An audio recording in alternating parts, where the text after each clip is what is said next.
Hi guys! Hi everyone! Good evening! This is Manay Gina and welcome back sa aking YouTube channel.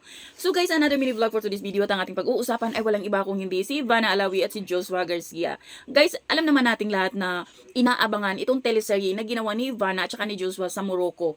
Kasi ang daming nag-aabang ha. Alam naman natin na kaabang-abang naman talaga.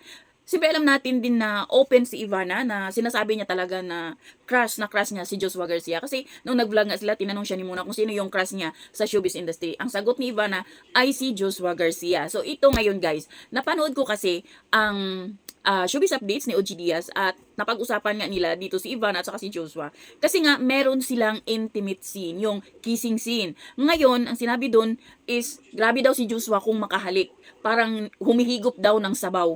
So ang tanong kung habang naghahalikan silang dalawa is nilabas ba ni Joshua yung dila niya? Yun yung mga tanong ng mga netizen. Kasi alam din natin guys na si Ivan at saka si Jimson Blake nagkaroon ng issue noon nung meron silang teleserye dahil nga itong si Jimson daw, nung meron silang kissing scene, is nailabas daw ni Jimson yung kanyang dila. Pero, hindi alam ni Jimson na nagrereklamo pala si Ivana. Kaya, pumunta si Ivana sa management at nagreklamo. Doon lang nalaman ni Jimson na ayun, ayaw ni Ivana. So ngayon kasi, tinatanong nila kung ano kaya, nagreklamo ba si Ivana sa ginawa ni Joshua? Maraming nagsasabi, of course hindi. Dahil si Joshua at saka si Jimson is magkaiba. Si Ivana, crush na crush niya si Joshua Garcia. So, ang daming nagsasabi na kaabang-abang itong teleserye nilang dalawa. So guys, abangan na lang natin kung kailan ito ipapalabas. Sa ngayon, nagsushooting pa naman silang dalawa. So, yun lang guys. Thank you for watching. Until then, bye. God bless everyone.